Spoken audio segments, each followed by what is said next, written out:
እግዚአብሔር ባስቀመጠን ቦታ ላይ ተቀምጠን እግዚአብሔርን መጠበቅ ብንችል እንዴት መልካም ነበር በእውነት ወገኖቼ። ግን ብዙዎቻችንን ያላሰብነው አንዳች ነገር ነጥቆ ሲወስደን ይታያል። የጸነሰች ሴትስ ከሆዷ አውጥታ የምትገላገልበትን ቀን ታውቀዋለች። ቂምን ያረገዘ ሰው መቼ አውጥቶ እንደሚጥለው ያውቀዋል? አያውቀውም እኮ። ከሰው ተረታ እስክንወጣ ድረስ አንዳንድ ጊዜ ብዙ ስቃይ፣ ብዙ መከራ እንቀበላለን። ለምን? በዓለም ውስጥ በጣም ብዙ የሚያደክሙ ነገሮች ስላሉ ነው። መልካችን እስኪለወጥ ድረስ ሊያደርሱ የሚችሉ ነገሮች። ህይወት ከባድ ናት። ለዚህ አይደል እንደ ኢዮብ ህይወት ብርቱ ሰልፍ ናት ብሎ የተናገረው እኮ ለዚህ ነው። እየቀላወጥን የትም በበላ ነው ምግብ ኃይል በምናገኘው ኃይል ነፍሳችንን ነፃ የምናወጣት ይመስላችኋል? እውነት ለመናገር ነፍሳችንን እኮ በገንዘብ ብዛት ነፃ እናወጣትም። እውነት ነው። በዚህ ዓለም ባሉ እስር ቤቶች ውስጥ ያሉ የወደቁ እንዲወድቁ የተፈረደባቸውን ሰዎች ገንዘብ ከፍሎ ነፃ ማውጣት ይቻል ይሆናል። ኃጢአተኛውን ጻድቅ አድርጎ ማዳን ይቻል ይሆናል። ግን የተኮነነችን ነፍስ ገንዘብ ሰጥቶ ነፃ ማውጣት ይቻላል እንዴ? የታሰረችን ነፍስ በኃጢአት ማስፈታት ይቻላል እንዴ? መማር ምን ጥቅም አለው? የመንፈስ ቅዱስ ስጦታ ካልተሰጠን በስተቀር ወገኖች፣ በመንፈስ ቅዱስ ጸጋ ካልሆነ በስተቀር ቤተክርስቲያን ውስጥ በእውቀት ማገልገል ይቻላል እንዴ? የመንፈስ ቅዱስ ጸጋ ካልታከለበት በስተቀር እውቀታችን ብቻውን ቤተክርስቲያንን ሊያቆማት ይችላል? ጋር በፍጹም። በስመ አብ ወወልድ ወመንፈስ ቅዱስ አሐዱ አምላክ። ምሕረትና ቸርነቱን አባታዊ ፍቅሩን ከኛ ያላራቀ የአባቶቻችን አምላክ እግዚአብሔር በሰማይ በመላእክቱ በምድርም በቅዱሳኑ አንደበት ፈጽሞ የተመሰገነ ይሆንልንና በያላችሁበት የእግዚአብሔር ሰላም ይድረሳችሁ። የተወደዳችሁና የተከበራችሁ የልዑል አምላክ የሕያው እግዚአብሔር ቤተሰቦች ሁላችሁም እንደምሰነበታችሁ። በአማን ተንሥአ እግዚእነ ኢየሱስ ክርስቶስ አምላካችን መድኃኒታችን ኢየሱስ ክርስቶስ የተነሳበት ወይም ትንሣኤውን የምንናገርበት ወራት ላይ ነው የምንገኘው። እንዲሁም በዓለ ዕርገቱንም አክብረን አሁን ወደ በዓለ ሃምሳው ፍጻሜ ላይ እየተጓዝን ነው የምንገኘውና እንዴት ሰነበታችሁ? በዓለ ትንሣኤው በዓለ ዕርገቱ እንዴት ነው? በጥሩ ሁኔታ እንዳሳለፋችሁ ተስፋ አደርጋለሁ። ስለ ሁሉም ነገር የአባቶቻችን አምላክ እግዚአብሔር ስሙ ለዘላለም የተመሰገነ ይሁንና እንደ ሁልጊዜውም ዛሬም የቤተ ክርስቲያናችንን ትምህርት በዚህ መልኩ ለማቅረብ መጥቻለሁ።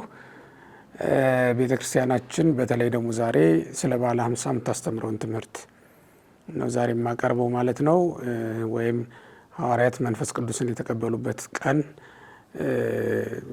ደርሷል። በዓሉ የምናከብርበት ቀን ደርሶልናል እና እሱን ነው እንግዲህ ዛሬ የምናስታውሰው ማለት ነው። የትምህርታችን የሚመሰረተው ወይም መሰረታዊ ታሪክ የሚገኘው በሐዋርያት ሥራ ምዕራፍ 2 ከቁጥር 1 ጀምሮ በሚገኘው የመጽሐፍ ቅዱስ ክፍል ላይ ነው ማለት ነው።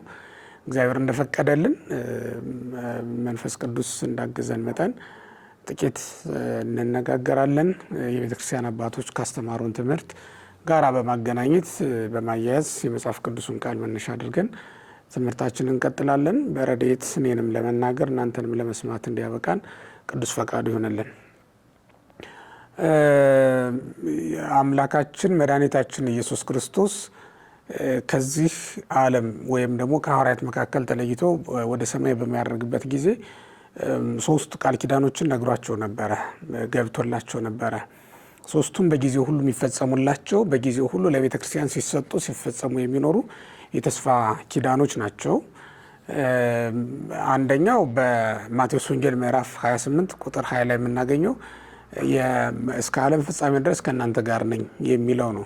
እስከ ዓለም ፍጻሜ ድረስ በሚለው ለጊዜው በነበሩ በሐዋርያት ላይ ያደረ የመንፈስ ቅዱስ ስጦታ ወይም ለጊዜው በነበሩ በሐዋርያት ላይ ፊቱ ላይ አብረውት በነበሩት ደቀ መዛሙርቱ አድሮባቸው የሚኖረው አምላካችን እግዚአብሔር አሁንም እስከ ዓለም ፍጻሜ ድረስ በሚነሱ መምህራን ላይ አድሮ ይፈርዳል፣ በሚነሱ መምህራን ላይ አድሮ ያስተምራል። እስከ ዓለም ፍጻሜ ድረስ የሚነሱ መምህራን የቤተክርስቲያን መምህራን እውነተኛ የቤተክርስቲያን መምህራን ከሆኑ እሱ ያደረባቸውና እሱ ያስነሳቸው መሆናቸውን የሚያረጋግጥልን ቃል ኪዳን ነው ማለት ነው። ይሄ እስከ ዓለም ፍጻሜ ድረስ ከእናንተ ጋር ነኝ የሚለው መድኃኒታችን ኢየሱስ ክርስቶስ ካረገም በኋላ እንኳን ቢሆን ከቤተክርስቲያን እንዳልተለየና በቤተክርስቲያን አድሮባት እንደሚኖር የሚያሳይ ቃል ነው። ስለዚህም ያቺ ቤተክርስቲያን ዛሬ በዚህ ቃል ኪዳን መሰረት ስጋውን እየበላች ደሙን እየጠጣች ቅዱስ መንፈሱን እየተቀበለች በልጅነት ትኖራለች ማለት ነው። ይሄ ከገባላት ቃል ኪዳን የተነሳ ነው። ከነዚህ ቃል ኪዳኖች መካከል ደግሞ አንዱ ይሄ አሁን ያነሳ ነው የተስፋ ቃል ነው ማለት ነው። ሌላው አምላካችን መድኃኒታችን ኢየሱስ ክርስቶስ ከማረጉ በፊት ከገባልን ቃል ኪዳኖች ዳግመኛ እመጣለሁ እወስዳችኋለሁ የሚለው ነው። በዮሐንስ ወንጌል ምዕራፍ 14 ቁጥር 2 ጀምሮ ስንመለከት የምናገኘው ቃል ነው። እንግዲህ እመጣለሁ እወስዳችኋለሁ፣ ለምን እዚያ ስፍራ አዘጋጅቼላችኋለሁ ነው። አሁንም መሄደው ስፍራ ላዘጋጅላችሁ ነው የሚለው እና መጥቶ እንደሚወስደን ቤተክርስቲያን የምታምነው የምትቀበለው እና የምትጠብቀውም ቀን ነው። ያ ቀን ቤተክርስቲያን በተስፋ የምትጠብቀው ቀን ነው። ያ ማለት ምን ማለት ነው? ክርስቶስ መጥቶ እስኪወስዳት ድረስ የምትጠባበቅ ሙሽራው ናት። የክርስቶስ ድንግል ሙሽራ ቤተክርስቲያን ናት በምድር ላይ ማለት ነው። ያቺ ቀን ለቤተክርስቲያን እንደ ሰርግ ቀን ትጠበቃለች። ክርስቶስ እንደ ወንድ ሙሽራ ንጹሕ ድንግል ሆኖ ታማኝ ሆኖ የሚመጣላት፣ እሷም ለክርስቶስ የታመነች ሆና ለሌላ ቃሏን ሳትሰጥ ለሌላ ልቧን ሳትሰጥ ፍቅሩን ሳትከፍል እሱን ፍለጋ ትኖራለች ማለት ነው። በመኃልየ ዘሰሎሞን ላይ እንደምናያት ሴት ምዕራፍ 4 ላይ ያለችው ሴት በቃ ፍቅሯን ፍለጋ የወደዳትን መውደድ እያሰበች ከተማውን ሁሉ ወጣ የከተማ ጠባቂዎች እስኪደበድቧት ድረስ ስትደበደብ እንደነበረችው ሴት ማለት ነው። እንደዚያች ሴት ሁሉ ወጣ ቤተክርስቲያን ትፈልገዋለች። ዛሬም ክርስቶስን ፍለጋ ላይ ናት ቤተክርስቲያን ማለት ነው። ክርስቶስን ፍለጋ ላይ በወጣችበት ግን የከተማ ጠባቂዎች ዘበጡን ወፈቁን እነሱ ግልባቤም ላይ ለርሴ ነው የምትለው ያቺ ቤተክርስቲያን። ያ ማለት ነው ያዙኝ፣ ደበደቡኝ፣ የራስ መሸፈኛዬንም ወሰዱብኝ ትላለች ቤተክርስቲያን። በዚህ ሁሉ መንገድ ላይ ተጋድሎ አለባት ማለት ነው። ያለ ተጋድሎ ክርስቶስ ያለበት ልትደርስ ስለማትችል ይህንንም ተጋድሎ ደግሞ በሱ ቃል ኪዳን መሰረት ትጽናናበታለች፣ ትችለዋለች ማለት ነው። መከራውን ሁሉ እንድትቋቋመው እንድትችለው ያደረጋት ይሄ ቃል ኪዳን ነው። እመጣለሁ ዳግመኛ እወስዳችኋለሁ፣ እኔ ባለሁበት በዚያ ትኖሩ ዘንድ ነው ያለው። ሲጀመርስ እውነት ለመናገር ቅርንጫፍ ከግንዱ ተለይቶ ሊኖር ይችላል? ቅርንጫፍ ከግንዱ ተለይቶስ ሊያፈራ ይችላል? ቅርንጫፍ ከግንዱ ቢለይ ሕይወት ሊኖረው ይችላል? እንዴት ሆኖ ሊሆን ይችላል? ፍሬም የለውም፣ ሕይወትም የለውም። ዕጣ ፈንታውም ወደ እሳት እቶን ለመጣል ነው የሚሆነው። ወደ እቶን እሳት መጣል መጨመር ነው የሚሆነው ማለት ነው። ስለዚህ ያ ነገር እንዳይደርስብን ጉንዳችን ክርስቶስ፣ ጉንደ ሐረገወይን ተብሎ የተጠራው ኢየሱስ ክርስቶስ ስራችን መሰረታችን እሱ ነውና እሱ ካለበት በዛ እኛም ቅርንጫፎቹ ሆነን እንኖር ዘንድ መሄድን እንጠብቃለን፣ እንናፍቃለን ማለት ነው። ይሄ አንዱ የምንጠብቀው ቃል ኪዳን ነው፣ ለእኛ የተገባ በሐዋርያት በኩል የተቀበልነው ቃል ኪዳን ነው ይሄ ማለት ነው። ሶስተኛው ቃል ኪዳን ዛሬ እንግዲህ የምናከብረው በዓለ መንፈስ ቅዱስ ነው፣ ወይም በዓለ ጰራቅሊጦስ ብለን የምንጠራው ማለት ነው። እሱን እሰጣችኋለሁ በሉቃስ ወንጌል ምዕራፍ 24 ቁጥር 50 ላይ የተገባው ቃል ኪዳን ማለት ነው። መንፈስ ቅዱስ ይሰጣችኋል፣ በኢየሩሳሌም ብትቆዩ ኃይል ከሰማይ ይሰጣችኋል ተብሎ የተገባለን ማለት ነው። እንዲያውም ክርስቶስ ከትንሣኤውን በፊት አስቀድሞ በምድር ላይ በነበረ ጊዜ በመጨረሻዎቹ ዓመታት ካስተማራቸው ትምህርቶች አንዱ ትምህርተ መንፈስ ቅዱስ ነው። ከዮሐንስ ወንጌል ምዕራፍ 14 እስከ ምዕራፍ 16 እነዚህ ሶስቱ ምዕራፎች ስንመለከት ትምህርተ መንፈስ ቅዱስ የተሰጠባቸው ምዕራፎች ናቸው ማለት ነው እና እዛ ላይም የተገባው ቃል ኪዳን እልክላችኋለሁ የሚል ነው።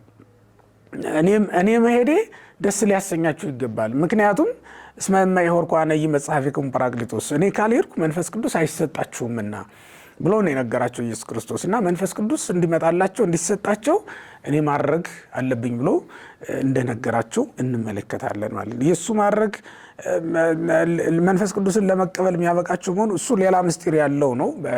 ራሱን አስችለን የምናየው ነገር ነው የሚሆነው። ዞሮ ዞሮ ግን መንፈስ ቅዱስን እልክላቸዋለሁ የሚለው አንዱ ቃል ኪዳን ነው የነበረው። ቤተ ክርስቲያን ታግሳ ከምትጠብቃቸው ሁልጊዜም ከምትጽናናባቸው ቃል ኪዳኖች መካከል እነዚህ በዋናነት የሚጠቀሱ ሶስቱ ቃል ኪዳኖች ተመልከቱ። እስከ ዓለም ፍጻሜ ድረስ ከእናንተ ጋር ነኝ ብሏል። ስለዚህ ከመጀመሪያው ጀምሮ እስከ መጨረሻው ነው፣ ከቀራንዮ ጀምሮ ማለት ነው እስከ ደብረ ጽዮን፣ ከቀራንዮ ኮረብታ እስከ ደብረ ጽዮን ኮረብታ ድረስ ማለት ነው። ደብረ ጽዮን ኮረብታ ማለት የዮሐንስ ራእይ ምዕራፍ 14 ላይ ያለችው ማለት ነው። እስከዚያ ድረስ ክርስቶስ ከቤተ ክርስቲያን አይለይም። ሁልጊዜም የእሱን ስጋ በልታ የእሱን ደም ጠጥታ የእሱን መንፈስ ተቀብላ ቤተክርስቲያን ትኖራለች ማለት ነው። ለምን? ሁልጊዜ እስከ ዓለም ፍጻሜ ድረስ ከእናንተ ጋር እሆናለሁ ብሎ ቃል የገባልን እሱ ስለሆነ ነው። ሁለተኛው ቅድም እንደነገርኳችሁ እመጣለሁ እወስዳችኋለሁ የሚለው ነው። ይሄ ቤተክርስቲያን በጉጉት የምትጠብቀው ቀኗ ነው። ሶስተኛው ደግሞ መንፈስ ቅዱስን እሰድላቸዋለሁ። ይሄ እስከ ዓለም ፍጻሜ ድረስ ለሚነሱ የቤተክርስቲያን ልጆች ሲሰጥ የሚኖር ጸጋ ነው እንጂ በሐዋርያት ጊዜ ብቻ መጥቶ የቆመ አይደለም። ከዛ በኋላ በኒቅያ ጉባኤ ተገኝቶ ፍርድ ያስተካከለ የመጻሕፍት ምስጢራቸውን የገለጠ አርዮስን የረታ ማን ሆነና ነው? መንፈስ ቅዱስ አይደል እንዴ? ከዚያ በኋላስ በ200 ሊቃውንት አድሮ መቅዶኒዎስን በ150 ሊቃውንት አድሮ ንስጥሮስን የረታ ቤተክርስቲያንን የጠበቀ መንፈስ ቅዱስ አይደለም እንዴ? ከዚያ በኋላ ሐዋርያት መልእክታትን ወንጌላትን እንዲጽፉ ያደረገ እነሱም በኋላ የተነሱ መምህራን ጉባኤ ዘርግተው እንዲያስተምሩ ደቀ መዛሙርትን እንዲያበዙ በምድር ላይ ቤተክርስቲያንን እንድትሰፋ እንዲያደርጉ ያደረገ ማን ነው?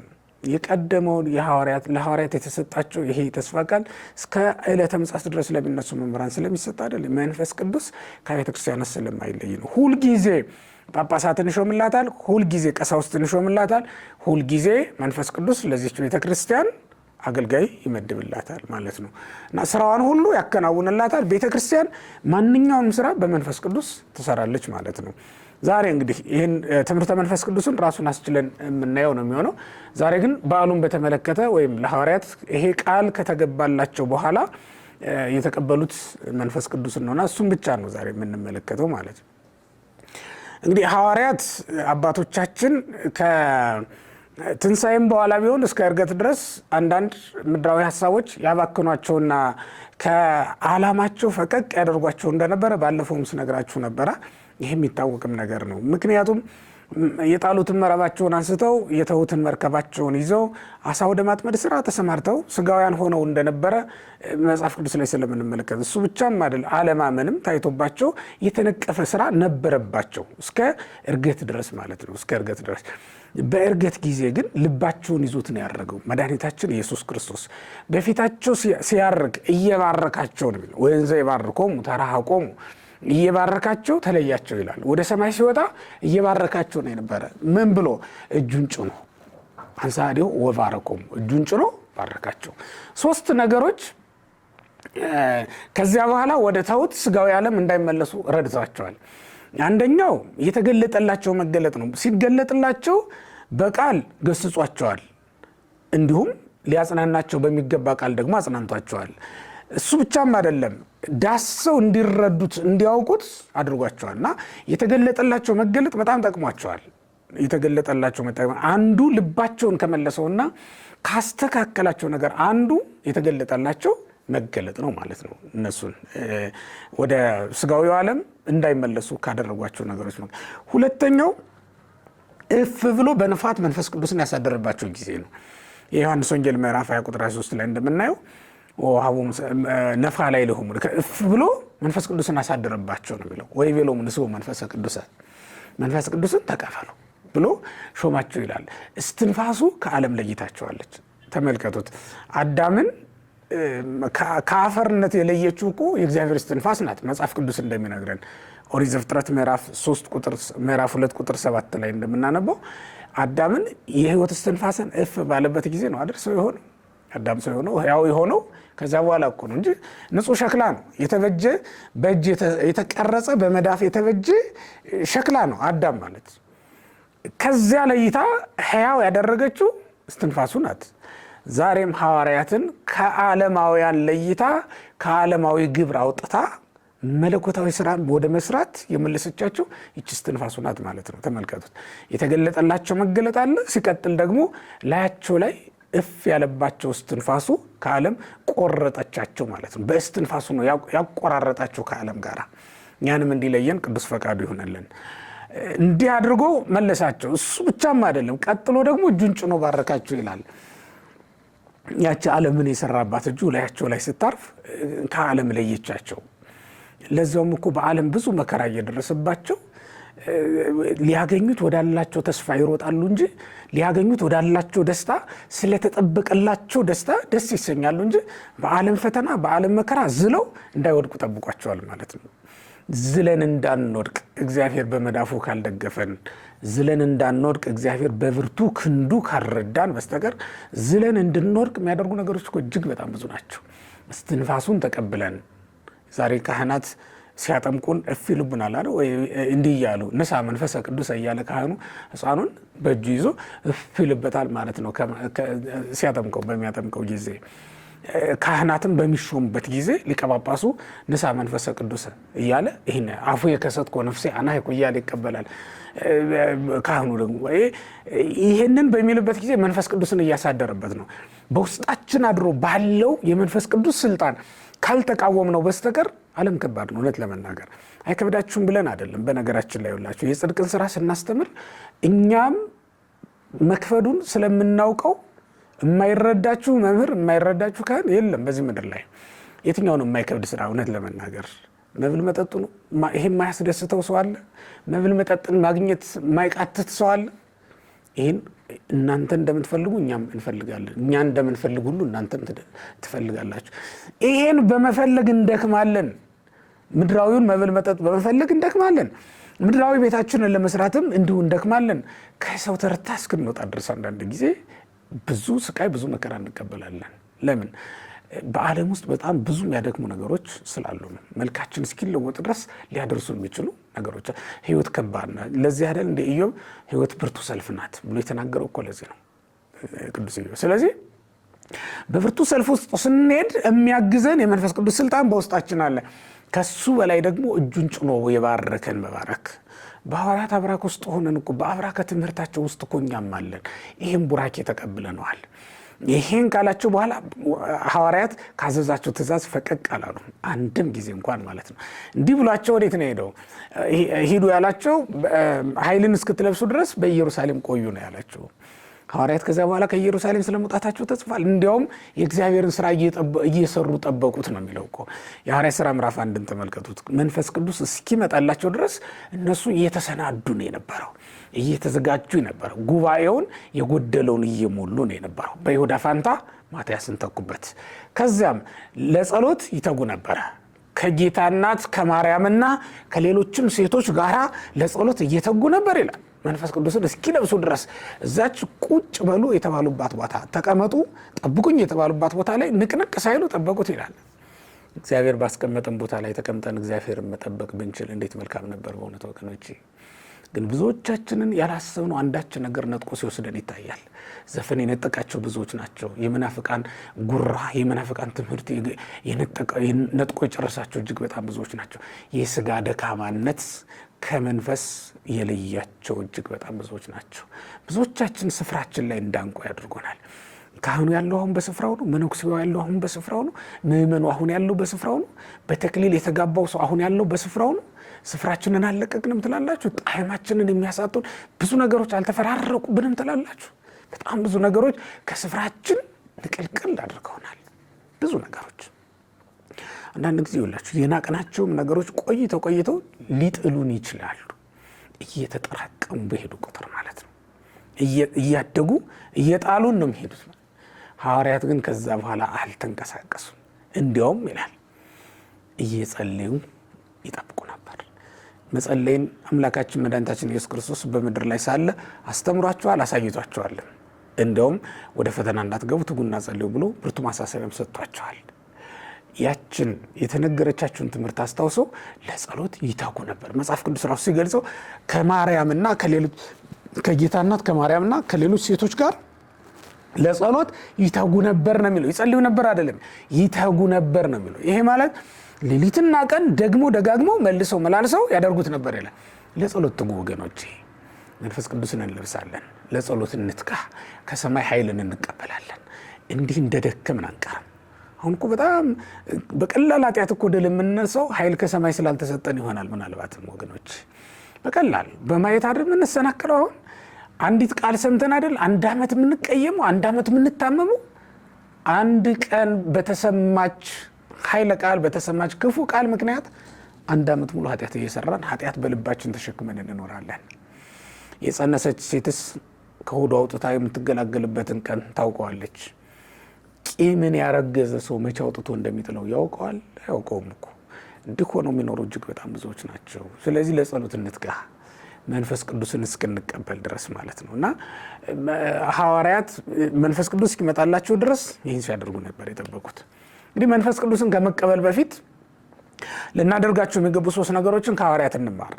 ልናደርጋቸው የሚገቡ ሶስት ነገር አሁን መንፈስ ቅዱስን ተቀበሉ ልንል ነውና ከመቀበላችን በፊት ግን ልናደርጋቸው የሚገቡ ሶስት ነገሮችን ልንገራችሁ። አንደኛው በታዘዝነው ቦታ ላይ መገኘት ነው። በታዘዝነው ቦታ ላይ መገኘት ነው። ጌታ ምንድነው ያላቸው ሐዋርያትን? በኢየሩሳሌም ቆዩ አይደል ያላቸው? የሉቃስ ወንጌል ምዕራፍ 24 ቁጥር 50 ላይ የተጻፈው ቃል ንበሩ ሀገረ ኢየሩሳሌም፣ በኢየሩሳሌም ቆዩ ነው ያላቸው።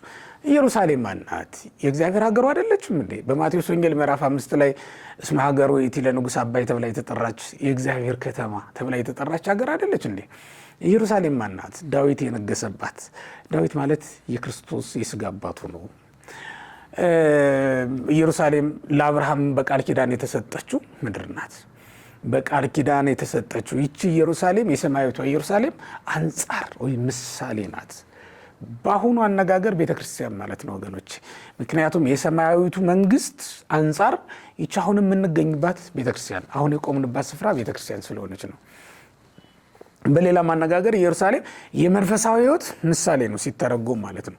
በመንፈሳዊ ሕይወት ጸንቶ ስለመኖር ነው እየነገረን ያለው። ንበሩ ሀገረ ኢየሩሳሌም እስከትለብሱ ኃይለ እማርያም፣ በኢየሩሳሌም ቆዩ ኃይልን እስክትለብሱ ድረስ።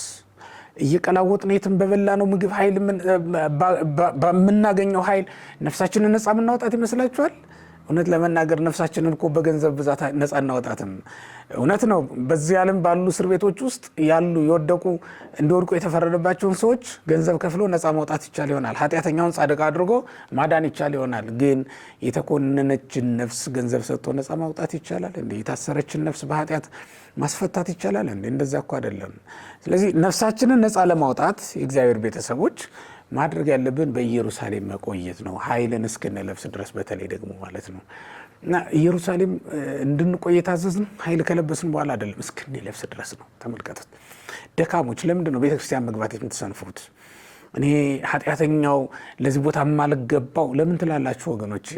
ከስጋውና ከደሙ ለምን እንርቃለን? እኛ አይደለን ኃይል እስክንለብስ ድረስ አይደለም እንዴ በኢየሩሳሌም ቆዩ የተባል ነው?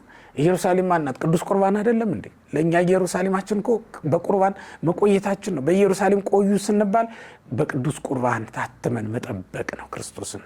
ስለዚህ ደካሞችን ብንሆን እንኖራለን። ሲጀመር ማን ነው በእውነት በቤት ውስጥ ውድ ዕቃ እንዳለ ሁሉ ምናምንቴ መናኛ የሆነ ዕቃ የሌለበት ቤት ልታገኙ ትችላላችሁ? እናንተ ቤት ብንመጣ በውድ ዋጋ ከገዛችኋቸው ጌጣጌጦች፣ በውድ ዋጋ ከገዛችኋቸው ዕቃዎች ጀምሮ በምናምንቴ በመናኛ ዋጋ ወይም በነፃ የሰበሰባችኋቸው ዕቃዎች አይገኙም እንዴ? ሐዋርያችን መምህራችን ቅዱስ ጳውሎስ እንደተናገረው በአንድ ቤት ውስጥ የወርቅና የብር ዕቃ እንደሚኖር ሁሉ የሸክላ ዕቃም ይኖራል ብሎ እንደተናገረው ይህ ሸክላ ዕቃም ከወርቅ ዕቃ ጋር አብሮ ሊኖር ይችላል ማለት ነው። እኛ ምናልባትም እንደ ሸክላ ዕቃ ሆነን በእግዚአብሔር ቤት መኖር እንችላለን። ቁጭ በሉ ተብለናል፣ ኑሩ ተብለናል፣ በዚያ ንበሩ ነው የተባለ ሀገረ ኢየሩሳሌም። በኢየሩሳሌም ቆዩ ያለን ራሱ እግዚአብሔር ነው። ስለዚህ ባዘዘን ስፍራ መቀመጥ ግዴታ ነው። መንፈስ ቅዱስን ከመቀበላቸው በፊት የፈጸሟት ዋና ትእዛዝ ይህች ናት ማለት ነው።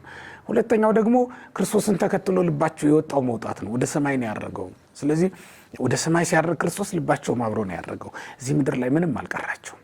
ምን አለን እዚህ ምድር ላይ? በእውነት ወገኖች ምን አለን? አሁን ምንታገለው፣ ምንጣላላው፣ ምንፋጀው ምን ኖሮን ነው እዚህ ምድር ላይ? የተስፋ ሀገር አለን አይደል እንዴ? አሕዛብ እኮ ስለሌላቸው ነው፣ ሌላ ስለሌላቸው ነው ይህንን ዓለም ልቀቁልን እያሉን ያሉት። ይህንን ዓለም እየፈለጉት ያሉት በብርቱ ፍለጋ፣ በብርቱ ትግል፣ በጦርነት እየወሰዱት ያሉት እየወረሱት ያሉት ሌላ ዓለም ስለሌላቸው ነው። እኛ ግን ሌላ ዓለም አለን ወገኖች። የምንጠብቀው ከክርስቶስ ጋር አብሮ የሚያደርግ ልብ ሊኖረን ይገባል። እሱ ሐዋርያት መንፈስ ቅዱስን ከመቀበላቸው በፊት ካደረጓቸው ነገሮች መካከል የሚመደብ። ሶስተኛው ቅድም እንደነገርኳችሁ መጸለያቸው፣ ተግተው መጸለያቸው። እነዚህ ሶስቱ ወሳኝ ነገሮች ናቸው በሕይወታችን ልናደርግ የሚገባል። የመንፈስ ቅዱስን ጸጋ እንቀበል ዘንድ ያስፈልገናል ወገኖች። ያለ መንፈስ ቅዱስ ጸጋ መጾም አይቻልም። ያለ መንፈስ ቅዱስ ጸጋ መጸለይ አይቻልም። ያለ መንፈስ ቅዱስ ስጦታ በቤተ ክርስቲያን ውስጥ በሃይማኖት ጸንቶ መኖር አይቻልም። በጣም ከባድ ነው። ዓለም ፈታኝ ናት ወገኖች። ጠላታችን ሰይጣን በጣም ዘደኛ ነው፣ ጥበበኛ ነው። እንዴት እንደሚጥለን ያውቃል። ሳይገዘግዝ የሚጥል ሲጥል እኮ ነው የሚታየው። እንዴት እንደገዘገዘን እንኳን አናውቅም። እኛ እኮ ማለት እንደ አብይ ነጌ ነን። አብይ ነጌ ወይም ደግሞ ትልቁ ዝሆን ማለት ነው። አብይ ነጌ ወይም ዝሆኑ መጥቶ የሚያርፈው ዛፍ ተጠግቶ ነው ይላሉ አዳኞች። ወይም ፊሳልጎስ በተባለው የቤተክርስቲያናችን መጽሐፍ ላይ እንደተጻፈው ማለት ነው። ይመጣል መሬት እንዳይተኛ መነሳት አይሆንለትም። ስለዚህ ምንድነው የሚያደርገው? ማረፍ ሲፈልግ ዛፍ ተጠግቶ ያርፋል። አዳኞች ይህን ያውቃሉ። ስለዚህ ምን ያደርጋሉ? ይመጡና የሚደገፈውን ዛፍ ከርክረው እንዳይጠረጥር አዲስ እንዳይሆንበት ጭቃ ቀብተውት ይወዳሉ። ለመውደቅ ጥቂት ሲቀረው ማለት ነው ዛፉ። ዝሆኑ ከባድ ስለሆነ ይመጣና ሲጫነው ይወድቃል ዛፉ። ያን ጊዜ ምን ይሆናል? ዝሆኑ አብሮ ይወድቃል ማለት ነው። ጠላታችን እንዲህ አይነት ነው። ተመልከቱት። እኛ እንደ አብይ ነጌ በየዋህነት ስንመላለስ እንዴት ቆርጦ እንደሚጥለን ያውቀዋል። ባልጠረጠርነው መንገድ ይጥለናል። ስለዚህ የመንፈስ ቅዱስ ስጦታ የመንፈስ ቅዱስ ጸጋ እጅግ በጣም ለእኛ ያስፈልገናል ወገኖች። ያለ መንፈስ ቅዱስ ጸጋ ሐዋርያት ማገልገል ስለማይችሉ ነው ጠብቁ የተባሉት፣ በኢየሩሳሌም ቆዩ የተባሉት። ይህ መንፈስ ቅዱስን ስጦታ እስክንቀበል ድረስ ተግተን መጸለይ፣ ልባችንን ወደ ሰማይ ማውጣት፣ በኢየሩሳሌም መቀመጥ ይኖርብናል። ያ ከተሰጠን በኋላ ካህናት መሆን እንችላለን። ካህን ብንሆን እንባርካለን፣ መምህር ብንሆን እናስተምራለን፣ ዲያቆን ብንሆን እንላላካለን። አሁን ዲያቆኑን ብትልኩት አይላክም፣ ካህኑን ብትጠሩት አይባርክም። ይሰለቸዋል። መባረክ ይሰለቻል። መባረክ ነው የሚሰለቸው ወገኖቼ። እንዲህ ካህኑ ካልባረከ ሌላ ምንድነው ሊሆን የሚችለው? መምህር ካላስተማረ ሌላ ምንድነው ስራው ሊሆን የሚችለው? እሱ አይደል እንዴ ስራው? እሱ እኮ ነው ስራው። ይሄንን ሊያደርግ የተጠራው ካህን መባረክ ከሰለቸው፣ ይሄንን ሊያደርግ የተጠራው መምህር ማስተማር ከከበደው ጥንቱንም ቢሆን ከመንፈስ ቅዱስ አይደለም፣ በራሱ ፍላጎት ነው የተሾሙ ማለት ነው እንጂ በመንፈስ ቅዱስ ምርጫ አይደለም ማለት ነው። እልፍኝ ውስጥ የሚውል ካህን ተደብቆ ምዕመናን የሚያስተምራቸው አጥተው እየተጎዱ፣ ምዕመናን የሚባርካቸው አጥተው እየተጎዱ፣ አንዳንዶቹንም ኃጢአት ጨልጣ ገርኝታ ወሰዳቸው አባክናቸው ዓለም አሳዳ ባፍጢማቸው ደፍታቸው እየተመለከተ ዝም የሚል ቸልተኛ ካህን ከሆነ እሱ ከመንፈስ ቅዱስ አይደለም ማለት፣ ወይም የመንፈስ ቅዱስ ስጦታ አልደረሰውም ማለት ነው። በጉልበት ነው የተሾመ፣ በራሱ ፈቃድ ነው የተሾመ፣ በእግዚአብሔር ፈቃድ አይደለም። ሐዋርያትን ተመልከቱ። በእግዚአብሔር ፈቃድ የተሾመ ካህን እንደ ሐዋርያት ሆኖ ነው የሚያገለግለው። እንደ ሐዋርያት ሆኖ ለማገልገል ግን የመንፈስ ቅዱስ ስጦታ መቀበል ግድ ይለናል ማለት ነው። እንግዲህ ተመልከቱት። አንብሮተ እድ ከተፈጸመላቸው በኋላ ነው ሐዋርያትን መንፈስ ቅዱስን እሰጣቸዋለሁ የተባሉት። እውነት ነው። ሊቃነ ጳጳሳቱ በአንብሮተ እድ ሾመውናል። ሁላችንም ሊቃነ ጳጳሳቱም ቢሆን በአንብሮተ እድ ተሾመዋል። ከተሾሙ በኋላ ግን ምን ያስፈልጋል? የመንፈስ ቅዱስ ጸጋ ያስፈልጋል ማለት ነው። ብንዘምር የምናራራ፣ ብንሰብክ የምናፈራ መሆን የምንችለው ክርስቲያኖች የመንፈስ ቅዱስ ጸጋ ከተሰጠን ብቻ ነው ማለት ነው። ለዚህ ነው ሐዋርያትን ቆዩ ያላቸው። የመንፈስ ቅዱስ ስጦታ ያልደረሰው አገልጋይ ይሳሳታል። ለሕዝቡ መልካም አብነት ከመሆን ይልቅ እንዲያውም የክፉ ነገር አብነት ሊሆናቸው ይችላል ማለት ነው። ምናልባትም ወርቅና ብር የሚያሳድድ ሊሆን ይችላል እኮ።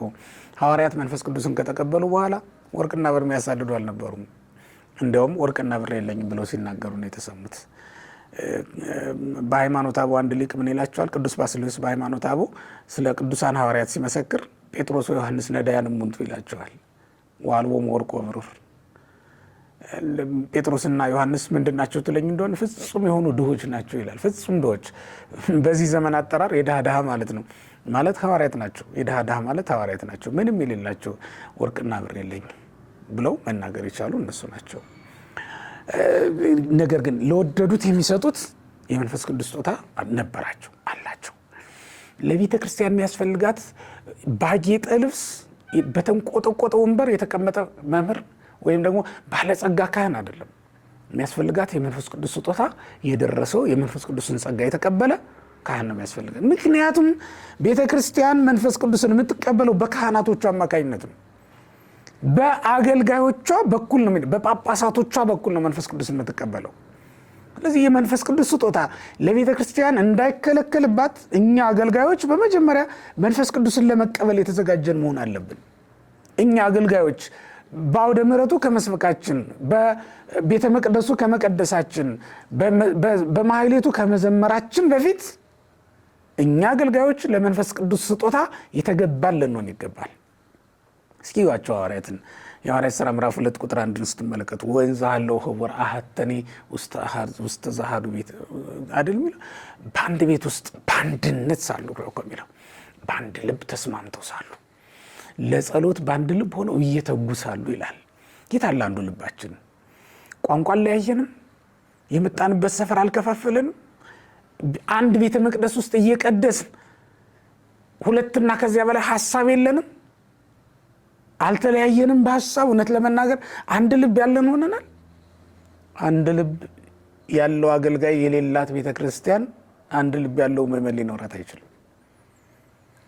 አንድ ልብ ከአገልጋዮች ነው መኖር ያለበት። መጀመሪያ ያልተባረከ አገልጋይ የተባረከ ምዕመን ሊያዘጋጅ ስለማይችል ማለት ነው።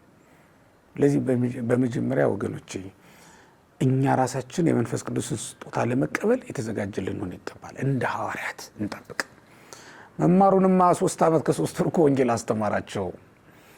3 ዓመት ከ3 ወር ከእውነተኛው መምህር ከክርስቶስ መማር እንዴት ድንቅ ነገር ነው በእውነት።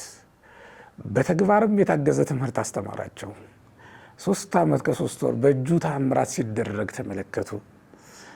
5 እንጀራ 5,000 ሰው ሲያጠግብ፣ ያውም ደግሞ 12 ቅርጫት ሲተርፍለትም ተመለከቱ።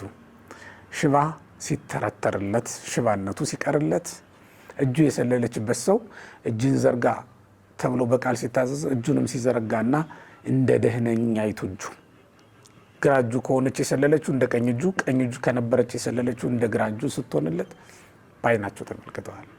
ኢየሱስ ክርስቶስ በባህር ላይ ሲሄድም አይተውታል። እነሱም ራሳቸው በባህር ላይ መሄድ እንደሚቻል አረጋግጠዋል። ይህን ሁሉ አይተዋል። ግን መማር ምን ጥቅም አለው?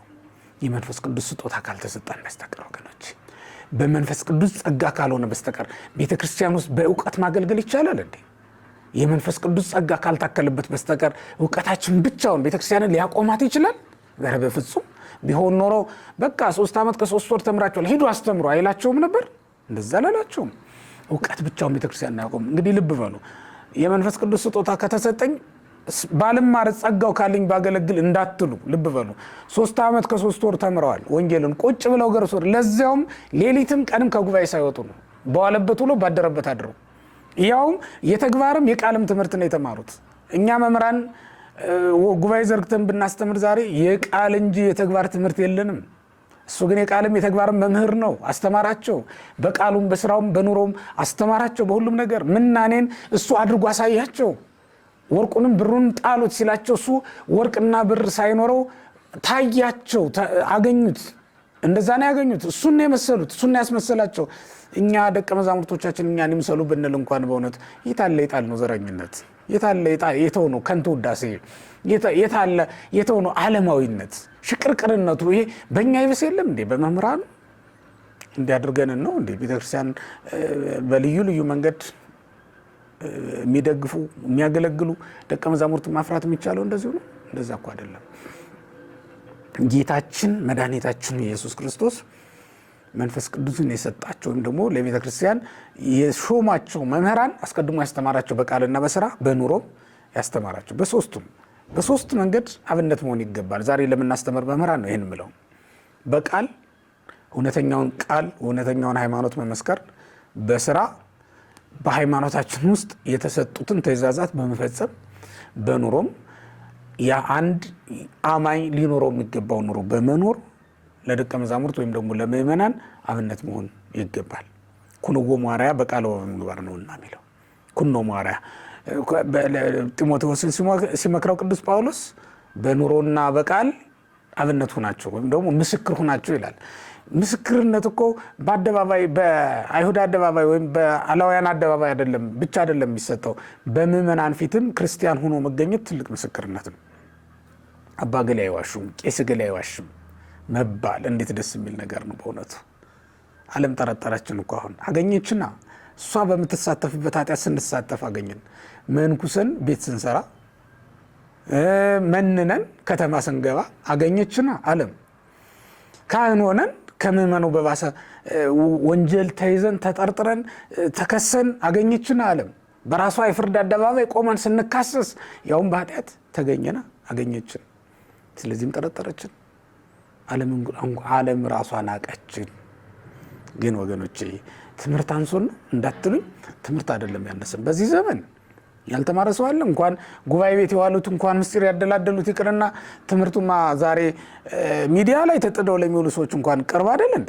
የእግዚአብሔር ቃል አሁን በሙላት በየቤታችን እየፈሰሰ እንደ ምንጭ እየሆነ አይደለም ያለው? ማን ነው ቃሉ ሩቅ የሆነበት ዛሬ? ማን ነው የእግዚአብሔር ምስጢር የሚነግረው መምህር ፈልጎ የሚያጣው ዛሬ? ዛሬ የትኛውም የዓለም ጥግ ላይ ያለ ሰው ባህር ዳር ከምገኝ ከኔ መማር ቢፈልግ መማር ያቅተዋል? ወይም ባህር ዳር የሆነች ቦታ ላይ ተቀምጦ ከሚኖር አንድ ጉባኤ ቤት ላይ መማር ይችላል? የትኛውም የዓለም ጥግ ላይ ያለ ሰው ደቀ መዝሙር መሆን ይችላል ለአንድ ጉባኤ ቤት ማለት ነውና እንዲህ በሆነበት ዘመን እውቀት አንሶን ነው ልንል አንችልም። ያጣ ነው የመንፈስ ቅዱስ ጸጋ። ቅልብልቦች ነን፣ አልሰከንም። አንድ ቦታ መቀመጥ አቅቶናል። በኢየሩሳሌም ሆነን እግዚአብሔር መጠበቅ አቅቶናል። ለጸሎት እየተጋን የመንፈስ ቅዱስ ስጦታ የምንቀበልበትን ቀን መጠበቅ ተስኖናል። እንቅበዘበዛለን፣ እንባክናለን። ምንድን ነው የሚያባክናል? ዓለምን ምን ይዛት መስሎን እኮ ነው የምንባክነው። ለዚያ ነው ዓለምን ምን ይዛት መስሎን ወደ ከፍታ ወጥተን መቆም ምንችል መስሎን። ዓለም እንደዛ አይደለችም። ይሄ ምንድን ነው የሚባለው? ውሃ ዳር ቆሞ መሰንቆ ሲገዘግዝ የነበረው አዝማሪ እየከረከረ ውሃው እንዲራራለትና እንዲያሻግረው ነው፣ ሞልቶበት ነው እንደዚያ የሚያደርገውና አንዱ ሲሄድ አንዱ ሲመጣ መሆኑን አላወቅም። ውሃ ሲወርድ ነው የሚኖር እና አንተ ምንድን ነው የምታደርገው አሉት። እንደው ራርቶ ቢያሻግረኝ ብዬ ነው አለ፣ ቢጎልልኝ ብዬ። አይ የሰማው እየሄድ እኮ ያልሰማው ነው የሚመጣ። ልክ እንደ ውሃ ናት ዓለም፣ ስትፈስ ነው የምትኖረው እና የያስኳት መስሏችሁ ታመልጣችኋለች። ስታልፋችሁ እንኳን አታዩትም። ልክ እንደ ነፋስ ናት። ነፋስን ጨብጦ ቤቱ ይዞት መግባት የሚችል ሰው አለ እንዴ? ዓለምንም ጨብጬ እይዛታለሁ ብሎ ማሰብ እንደዛ ነው። አሁን ስልጣን የተመኘ ነው ዓለምን ለመጨበጥ አይደል? አሁን ሀብት የተመኘ ነው በዓለም ላይ ቅንጡ ሆነን ለመኖር አይደል? ይሄን ዓለም ወደ እጃችን ወደ እቅፋችን እስክናገባ አይደል ሌሊትና ቀን እንቅልፋተን እየሰራን ያለ ነው። ለምንድን ነው እንቅልፉን ትቶ ኮምፒውተር ላይ ተጥሎ የሚውለው ተመራማሪው? ለምንድን ነው እንቅልፉን አጥቶ ሌሊትና ቀን የሚሰራው ትጉህ ሰራተኛ? ስለ መንግስተ ሰማያት ነው በትክክል? እንደዛ አይደለም። ዓለምን ለመያዝ ነው ይሄን ሁሉ ሩጫ እያደረግን ያለ ነው። ታሙለጨልጫለም። ዓለም ዘማየት ይዘወትር ዓለም አሪሳቅ። ዓለም እንድናትለኝ እንደሆነ ዓለም ዘማ ናት። ዛሬ ካንተ ጋር ትስቃለች፣ ነገ ደግሞ ከሌላው ጋር ናት፣ ከከፈላት ሁሉ ጋር ናት ይላል። ለዓለም የሆነ ነገር የምትከፍለው ነገር ከሌለህ አትሰጥም፣ ልቧን አትሰጥህም። ዓለም እግዚአብሔር ነው ከፍሎ የገዛህ። ከፍሎ የገዛን ከፍሎ የወሰደን እግዚአብሔር ነው። ከፍላ የምትወስደን ዓለም ግን ኖር አታውቅም። እኛ ነን እየከፈልናት እየገበርንላት የምንኖረው። ራሳችንን ሳይቀር እስክንገብር ድረስ ዓለም ትፈልገናለች። ገብረን ስንጨርስ ወይም ስናረጅ ግን አቁሙ ትላለች ማለት ነው። ለዚህ ነው ዘማናት ያለው ቅዱስ ማር ይስሐቅ። ዘማናት በቃ ካለው ጋር ናት። ከሌላቸው ጋር ከማይበሉት ከማይጠጡት ከማይዘፍኑት ሰዎች ጋር ዓለም የለችም። ወደዚያ ነው የምትሄደው ማለት ነው። እና ይሄን ለመያዝ ነው እየሮጥን ያለ ነው። በዚህ መካከል የመንፈስ ቅዱስን ስጦታ አጣ ነው ክርስቲያኖች። የመንፈስ ቅዱስን ስጦታ አጣ ነው። ይሄ ባለመሆኑ ምክንያት በቤተ መቅደስ ጉርጉሮ ይሰማል፣ አምባጓሮ ይሰማል። ሌብነቱ፣ ሙሰኝነቱ፣ ጉቦኝነቱ፣ በሌላም ነገር ቀሎ መገኘቱ እሱ ነገር ሁሉ የሚታይብን ሆነን ተቸገርን ማለት ነው። አባቶቻችን ሐዋርያት ግን ቆዩ በተባሉ ስፍራ ቆዩ። በቀጠረው ቀን እግዚአብሔር የቀጠረው ቀን ሲደርስ በዓለ ሃምሳ የተባለው ቀን በተፈጸመ ጊዜ ነው የሚለው። ወአመ ተፈጸመ በዓለ ጴንጠቆስቴ፣ በዓለ ሃምሳ የተባለው ቀን በደረሰ ጊዜ ይላል። ለአባቶቻችን እግዚአብሔር መንፈስ ቅዱስን ሰደደላቸው። የገባውን ቃል የማያስቀር የማያደርገውን የማይናገር እግዚአብሔር በገባላቸው ቃል መሰረት ለሚጠብቁት ልጆቹ ላከላቸው። እግዚአብሔርን የምትጠብቁ ደስ ይበላችሁ። ንስሐ ገብታችሁ የክርስቶስን መምጣት የምትጠባበቁ በእውነት ደስ ይበላችሁ። የገባውን ቃል አንዱንም ሳያስቀር የሚፈጽም አምላክ ነውና። ጠበቁት። በዝግ ቤት ውስጥ ሳሉ መንፈስ ቅዱስ በላያቸው ላይ ወረደ። ያውም እንዴት እንደወረደ ታውቃላችሁ? ወአስተርአዮሙ ልሳናተ እሳት ክፉላት ነው የሚለው። የተከፋፈሉ የእሳት ላንቃዎች በላያቸው ላይ ሲወርዱ ይታዩ ነበር ይላል። ለምንድነው በእሳት አምሳል የወረደው? ተዋሃጅ ነዋ። እሳት ሊዋሃድ የሚችል መንፈስ ቅዱስም ሊዋሃዳቸው ነው የመጣውና ሲያርፍባቸው ሲዋሃዳቸው ወይም ሲሰራቸው ሸክላ ሰሪ ሸክላውን የምታጸናው በውሃ ትለውሰዋለች፣ ጭቃ ታደርገዋለች፣ ታቦከዋለች፣ በመዳፏ ታበጃጀዋለች፣ የምትፈልገውን አይነት የሸክላ ቅርጽ አስይዛ ትሰራዋለች። በመጨረሻ ሸክላውን ወደ አገልግሎት እንዲገባ የሚያጸናላት እሳቱ ነው። አሁን ሐዋርያትን መድኃኒታችን ኢየሱስ ክርስቶስ ራሱ ይዞ በትምህርት በታምራት ሲያበጃጃቸው፣ ቅርጽ ሲያስይዛቸው፣ የሐዋርያነት መንበር ሊሰጣቸው ሲሰራቸው ነው የቆየው። በኋላ መጨረሻ ላይ መንፈስ ቅዱስን ልኮ ደግሞ አጠናከራቸው። ከዚህ በኋላ ሐዋርያት ወደ አገልግሎት መግባት ይችላሉ ማለት ነው። ከዚህ በኋላ ጸንተዋል፣ አይፈርሱም፣ ልህሉህ አይደሉም። ከዚህ በኋላ ልህላሄ ቀረላቸው ወይም ጸንተው አለመቆም አይችሉም ከዚህ በኋላ። ምክንያቱም በውስጣቸው ያደረው መንፈስ ቅዱስ አጽንቶ ስለሚያኖራቸው ማለት ነው። በዚህ መንገድ የእሳት አምሳል ሆኖ ወይም በእሳት አምሳል እየታየ በላያቸው ላይ ወረደላቸው። እነሱም ወተናገሩ በነገረ ሁሉ በሐውርት ወዲያውኑ የመንፈስ ቅዱስ ስጦታ ተቀብለው በሀገሩ ሁሉ ቋንቋ ተናገሩ። በ72 ቋንቋ ነው የሚለው። ያን ጊዜ በምድር ላይ ካለው ቋንቋ የተሰወረባቸው የቀረባቸው አንድም ነገር አልነበረም። 120 ቤተሰብ ባሉበት ስፍራ ወረደላቸው። ለሐዋርያት ለ12ቱ ማለት ነው 72 ቋንቋ ተገልጾላቸዋል። ለሌሎቹ እንደ አስፈላጊነቱ እንደ ጸጋቸው እንደ ብቃታቸው እስከ 15 ቋንቋ ድረስ የተገለጠለት አለ። ከ15 በታች ነው የሌለው ማለት ነው። ከዛ በላይ ያለው ቋንቋ ሁሉ ተገልጾላቸዋል ማለት ነው። ዓለም ስትከፈል በ72 ቋንቋ ነበር የተከፈለችው። በዓለም ያሉ ቋንቋዎችን ሁሉ መንፈስ ቅዱስ ገለጠላቸው ማለት ነው። አሁን ከዚህ በኋላ አገልግሎት ጀመሩ። በሀገሩ ሁሉ ቋንቋ መናገር ጀመሩ። ወዲያውኑም በዕለቱ እሸት ይዘው ቀሩ። ይሄ በዓል በነገራችን ላይ በዓለ ሃምሳ በዓለ ሰዊት ተብሎ ነው በአይሁድ ዘንድ የሚከበረው። በኦሪት ዘጸአት ምዕራፍ 23 ላይ ታሪኩን እናገኘዋለን። እስራኤል በአምላክህ በእግዚአብሔር ፊት ባዶ እጅህን አትታይ ተብለው ስለታዘዙ እሸት ነዷቸውን ይዘው የሚመጡበት በዓል ነው የነበረው እና ባዶ እጃቸውን አይታዩም ነበር። ሐዋርያት በዚህ ቀን በእግዚአብሔር ፊት ባዶ እጃቸውን እንዳይታዩ የመጀመሪያውን የስብከት እሸት ለሕዝቡ አቀመሱና የመጀመሪያውን የምእመናን ሕይወት ለእግዚአብሔር አቀረቡ ማለት ነው። 3000 ነፍሳት በአንድ ቀን ተጠመቁላቸው። እሸት ይዞ እንደመቅረብ በዓለ ሃምሳ ላይ ወይም በዓለ ሰዊት ላይ አይሁድ ልማዳቸው በእግዚአብሔር ፊት ባዶቸውን አለመታየት ነበረ። ሐዋርያትም ዛሬ ባዶ እጃቸውን አልታዩም። 3000 ነፍሳትን አጠመቁ። እመኑ፣ በጌታ በኢየሱስ ክርስቶስ ስም እመኑና ተጠመቁ፣ ንስሐ ግቡ አላቸው። ንስሐ ገብተው ለመዳን የሚያደርሳቸውን እውቀት አውቀው ወደ መዳን ደረሱ ማለት ነው። በዚህ መንገድ 3000 ነፍሳትን አጥምቆ ቅዱስ ጴጥሮስ በአንድ ቀን ስብከት ወደ መንግስተ ሰማያት እንዲጨመሩ አድርጓል ማለት ነው። በቤተ ክርስቲያን ላይ የተሾማችሁ አባቶች፣ ሊቃነ ጳጳሳት፣ በቤተ ክርስቲያን ላይ የተሾማችሁ መምህራን፣ በቤተ ክርስቲያን ላይ የተሾማችሁ አገልጋዮች በጠቅላላው በእውነት በእግዚአብሔር ፊት ባዶ እጃችንን እንዳንታይ በእግዚአብሔር ፊት ይዘነው ምንቆም ስጦታ እንዳናጣ መትጋት ይኖርብናል። የመምህር ስጦታው የምእመናን ሕይወት ነው፣ ሌላ ነገር አይደለም። ከመምህራን የሚፈልገው እግዚአብሔር የመምህራን አስራታቸው የመምህራን ስጦታቸው እግዚአብሔር ከነሱ ሊቀበለው የሚፈልገው ስጦታ ምእመናን ናቸው። ንስሐ እንዲገቡ አድርገን ወደ እግዚአብሔር መንግስት የጨመርናቸው ነፍሳት ስንት ይሆኑ? ይልቁንም በተቃራኒው የእኛን ክፉ ግብር አይተው ተሰናክለው ከአገልግሎት የራቁ ከቤተክርስቲያን የሸሹ እንደው ከቅጽረ ቤተክርስቲያን አያድርሰኝ እሳቸው ባሉበት አልሄድም ብለው የሄዱ በጣም ብዙዎች ናቸው። ከዚህ ይሰውረን እግዚአብሔር። ክርስቶስ በመጣ ቀን ምን ይዘን እንቀርባለን? ምን ይዘን በፊቱ እንቆማለን? ሐዋርያው ቅዱስ ጴጥሮስ እሸት ነው ይዞ የቀረቡ። በመጀመሪያ እግዚአብሔርም አበዛለት። እኛንስ እግዚአብሔር ይረዳን አይደል እንዴ? በእውነት እኛ ከሰው በላይ አውቀን ነው የምንሰብከው? ከሰው በላይ ስላወቅን ነው የምንናገረው? ከሰው በላይ ስላወቅን ነው ልዩ ጸጋ ስላለን ነው የምንዘምረው? እግዚአብሔር ይረዳናል፣ በዚህ አገልግሎታችን ደግሞ የሚድኑ ነፍሳትን ያበዛልናል ብለን አስበን አምነን ነው።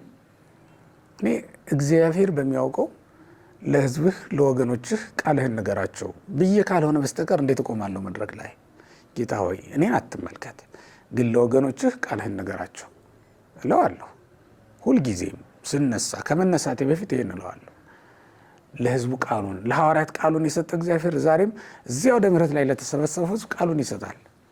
በዚህ መሰረት ነው የሚሰበከው ወንጌል። የሚድኑ ነፍሳትንም የሚጨምርልን ራሱ እግዚአብሔር ነው ማለት ነው። እንግዲህ የተወደዳቸው እግዚአብሔር ቤተሰቦች ዛሬ ደስ ብሎናል። የመንፈስ ቅዱስን በዓል አክብረናል። ከሐዋርያት ጋር እንደ ሐዋርያት ሆነን በእውነት ዛሬ መንፈስ ቅዱስን ተቀብለናል። በዚህም ደስ ብሎናል።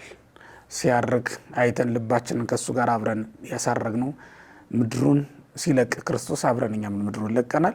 የመንፈስ ቅዱስን ስጦታ ደግሞ ዛሬ ተቀብለናል።